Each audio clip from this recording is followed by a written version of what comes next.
What we're going to recommend is really thinking about this and making sure the profiles that are set up make sense for your organization. That HR actually drives this, not the vendor, not the consultant. Competencies is the perfect example. The belief out there and what we see, one needs a high-priced consultant to develop competencies. I've worked with an organization that spent $1 million with the Hay Group to develop a competency profile for their organization. And those competency definitions are excellent. They're the best I've ever seen. Each one's about 10 pages. I mean, if you read it, you'd be like there'd be no other way to talk about communication or strategic orientation or business leadership once you read it, because it's defined every which way you could possibly think of. It's excellent, right? But I can't give it to you and say, put it in your performance appraisal. Because that relates to that organization completely. And it's great. But you don't need that high-priced consultant to develop competencies, because what competencies really are a set of attributes or behaviors required to be successful in the position, right? There's a belief out there that the vendor should supply the competency library, and I'm talking about why we can't do that. There's a belief out there that we need huge, long competency lists. I have one customer who has in the range of 70 to 75 competency and competency attributes being rated for each employee. And I told them, I think you're nuts. I think you're completely crazy. How's anybody going to possibly interpret this? How can you be rated on 75 behaviors? You'd have to be like a robot or something to be able to pick up and fix one. And they kind of laugh at me because, we have some fun with it. And at the end of the day, I always say to the client that this is your decision. I'm just take it with a grain of salt. I mean, I wouldn't do it. What I think we should think about are simple competencies that relate to business drivers. And I think that's where we start with competencies. We talk about, the fact that if I'm in sales, I need to be able to follow up. I need to be able to execute. I like execution. I like my salespeople to have a competency about execution so that I know when they get a lead, I don't have to follow up to see if they're following up. They're just picking up the phone and calling them. I think that's important. It's important for the business. So I want to think about what the business needs from the position and relate the behaviors to that position. 4 to 6 competencies in my world is the right amount. I think any more than that, you lose the focus. I think any less than that, they lose importance. The most important thing about competencies, though, is not the description or how many or how they're assigned. The most important thing is that last bullet point right here. It's observable behaviors. That's what competencies are. They're a set of attributes or behaviors that anybody who works with somebody should be able to witness, should be able to see, should be able to observe. The best competency definitions are the ones that supply lots of behavioral examples.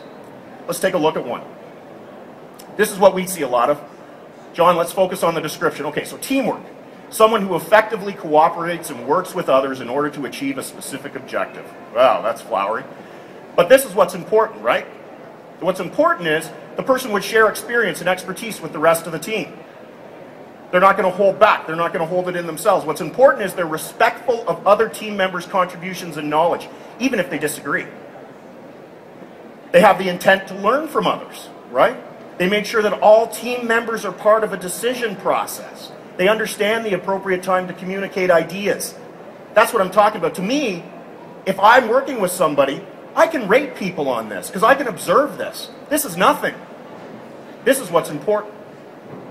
So when we talk about competencies, we want to talk about observable behaviors. That's truly, really, really what's important here. With goals and objectives, another common area in performance appraisal and another really important one, right? We talk about goals and objectives and they're important, but too often we see this set them and forget them mentality. What I mean is, even if the client or the prospect is using a paper-based process, and they say, John, we got a great goal-setting process. We get together, we have a meeting, we set the goals. And I'm like, and then what happens? Well, we look at the end of the year and see whether or not we hit them, right? I'm like, oh, so you do that part, that's good. Because a lot of clients don't even do that at the end of the year. So this set them and forget them thing is something we got to watch out for. Goals created without reference to business drivers really, to me, aren't goals.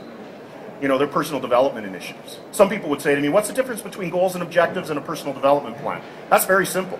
Goals and objectives are related to business drivers. Personal development's related to you, the employee. Okay? Managers relying on the employee to write goals. What a farce that is. And so many of these prospects we speak to, well, we'll let the employee go through the goal setting process. And I'm like, And you're the manager, so this is your way of shifting your responsibility to them, right? Is that what I'm getting out of this?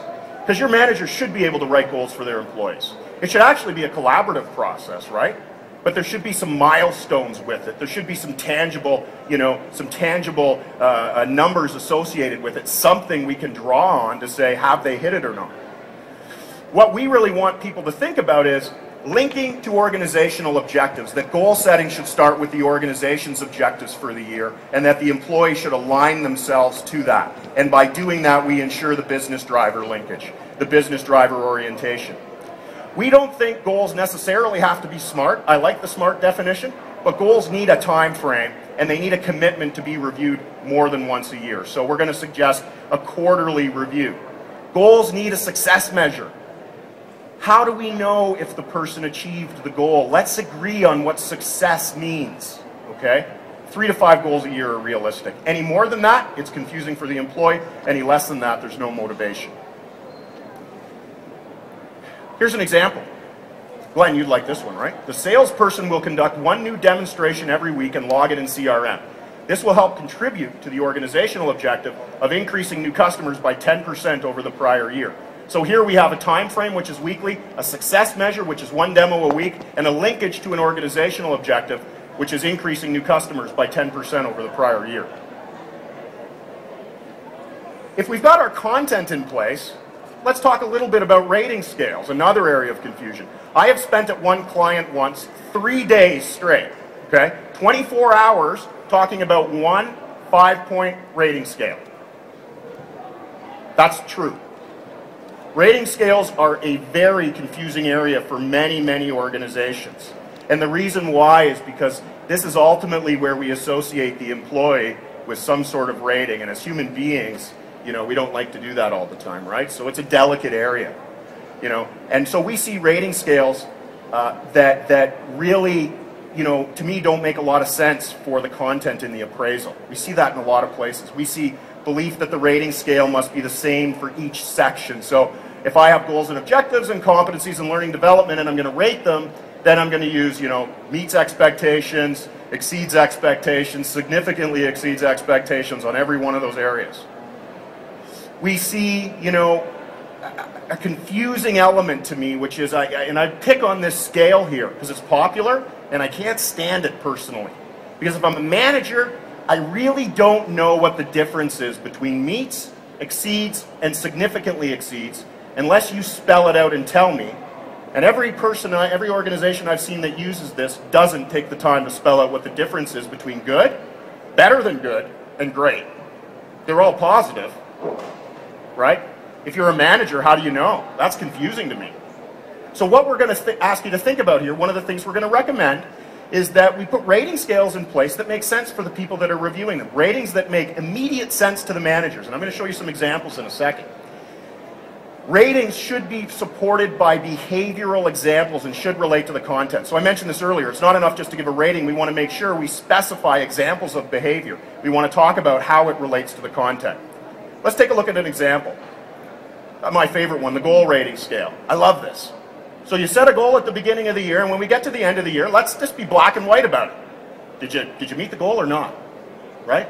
I don't need to be a magician to interpret this rating scale. You achieved it. It's still active. You've hit some of the milestones, but they're not done yet. It's not met. You just didn't get there. It's kind of black and white. So you either didn't get there, you got halfway there, or you got it done. Very simple. And for some reason, this always happens. Goals get deferred or changed. That's all we need for a goal rating scale. It relates perfectly to the content. It drives right into the goal setting process at the beginning.